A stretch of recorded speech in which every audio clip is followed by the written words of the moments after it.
Alright, hello. So this is the quick demonstration, quick overview of my final project. There's a lot to it, so I just wanted to sort of go over it quickly, and yeah. So the main core components of it is the JavaScript front end, which is mainly controlling the user input, the map displaying using map box, and the requirements, which is user input, which then is all packaged up and sent to the backend, where either you're loading the OSM data, getting the amenities, or you're loading the stores for the parcels using joins, off joins, and getting buffers around amenities, and figuring out what houses or parcels are inside of those buffers and storing them up and divvying that up into the data. So to run it, we are going to be mainly running this file, which then runs the inner file, which is then listening down to all the other things, and using Flask to run this. So of course, before doing anything, you have to install the requirements. Obviously, they're all satisfied for me. And if you're going to run this on your own machine, you'd want to do something like Python -n env .env, which basically creates a virtual environment. That's what I've set up here. And using that, you're able to have all the packages installed to that instead of your entire machine. Of course, this does require Python. So after this, you can run it with this command, and this command will create a web page for us to go to, and then that web page will be here. So this is Mapbox running right now. No parcel selected. So right now you can upload a shapefile, a GeoJSON, GIFs, and whatnot. So I'm gonna upload this, which is our study area. Now before I load that, I just want to show you, this was the original parcel area of Kings County, Seattle, which is a lot of data, and it would degrade performance if I were to run my entire program using all this, since this is over, but look at the attribute table, this is over 500,000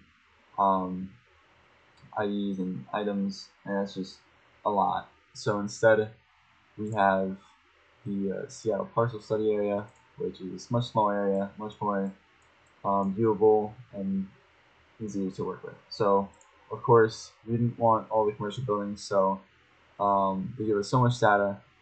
Kings County, we have RRC representing if it's residential or commercial. That got rid of a good amount of stuff, but then the biggest thing is down here.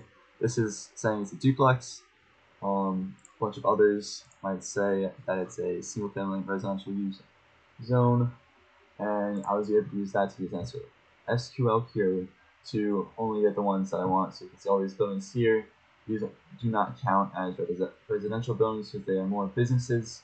As you can see, this is on a main street, and of course, once we load the OSM data on the web page, you'll see how many amenities there are over here. So going from that, we're going to go back to the web analyzer. We're going to upload the parcels. Upload the parcels is going to draw a box around the area and focus us on it. This basically shows the area that we have to work with. So imagine if you upload parcels anywhere in the world, any place, it will automatically bring you to it, focus on it, and show you what data you've loaded in. So now we're able to select a region. So selecting a region using this tool, we can draw a box around where we want to analyze. And once we draw the box, we can analyze selection. This will basically load the OSM data and draw the parcels for this one section instead of drawing every single parcel. This will help performance and make it a bit easier to view. So now that I have this, I can load that box. This shows all the amenities. As you can see, as I said before, there are lots of amenities down here. A lot of businesses, so many. And you can see all the outlines of the parcels. So we can go ahead and add a requirement. So adding a requirement, Also, you can see the count of the parcels and amenities up in the top right. So let's say we are interested in schools, because schools are very important. We're going to say we want it in a distance of, about a 10-minute walk would be nice to have. Then we can add another one. Let's say I really like going out to eat. So let's add a bunch of restaurants, cafes, bars, fast food, and whatnot. I think that's the main bunch of them. We can go next. Now, because this is a group of amenities, we can name these food. This just makes it easier for me to move them around. And let's say within a 15-minute walk, it'd be nice to have them. And you know what? I actually want to change that. Let me change that. You can easily edit them. And here you can also delete them if you wanted to. Let's need a 12-minute walk. Save that. Then another amenity. Let's say grocery store within a 5-minute drive. So that would mean drive. You can also enter in here the mileage, and that would automatically calculate the minutes. This is also just using the Euclidean routing, which is not using any sort of Google or Google Maps or LSM street data to calculate the distance using vectors and whatnot. This is just as the crow flies, so not as accurate, but that could be a future improvement. So we're gonna add this within 1.5. Another one. Let's add park. We like parks. So a park within a 10-minute walk. 5 miles. Add that, and from there, I don't think there's too much other stuff we really need to add. I think this is the main stuff. We like to cancel, and now we can set our order. So our order, I am gonna prioritize having a park nearby the most. Then schools and food in a grocery store. And after this, we can process the requirements. So, tiling this will turn off all of the amenities. You can see what's down here. You can click on it. You can see what it is to put place as a park. You can see up over here. This is the grocery store, the Publix, and then up here, 7-Eleven. It counts as a grocery store. That's just how I wrote the code. And process requirements. Now basically this is running the buffer and the joins on all the parcels and filling the parcel data out so that we now have a score. So the scoring is basically like you can see here, it favors all these restaurants down here because it's closer to them even though it's on a main road. So that's another feature update to have it so that it doesn't just favor main streets. But you can see the parcel score for this one is 1,400. It doesn't mean too much, but you can see this is how good it is compared to other parcels.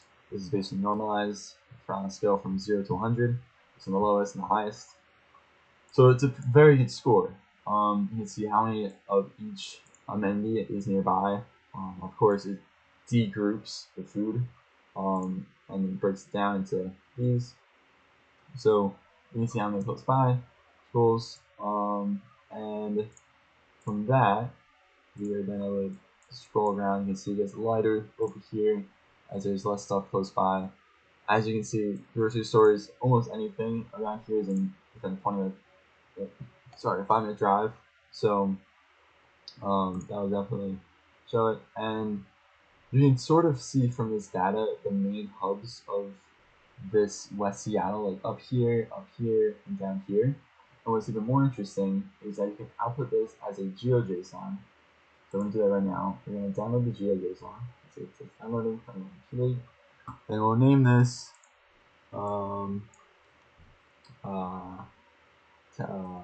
preview scored.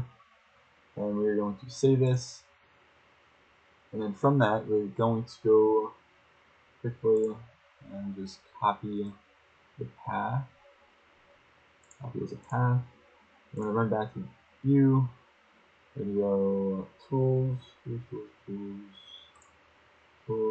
GeoJSON. Click on the feature, input this, and enter. So, okay. And then we're going to name this polygon is a polygon because it is basically the same thing as it currently is here. It's just a bunch of parcels. And run that. And then we're going to turn off this guy. And now you're going to see here. Then we'll change the symbology to the gradient. And then already from this, you can sort of see a gradient, but what I think is the cooler gradient is actually this one. So from this, it's actually pretty interesting. Oh wait, no. My bad. I had to change to the score. There we go. I was confused why I didn't get correct. So here you go. You can now see the West Seattle Junction, very, very high score here due to this main area here. And then as you can see, you sort of transition to another main area, but not as busy though, which is interesting. This is sort of like the main attraction, which is kind of cool because you can use this to sort of imagine this is going to be noisier and maybe here is going to be quieter just by the count of public amenities. So it's a very cool program, very versatile in different use cases. Of course, you can change up how you can use this. You can, let's say, you can use this for a bunch of different things, like seeing how close or how accessible some things are to different houses. Like if I unapply all these, which basically just like pauses them for me odd, it doesn't do anything else other than that. I can say, let's say, we want to see. Actually, kind of the police department is actually very low on the left, which is surprising.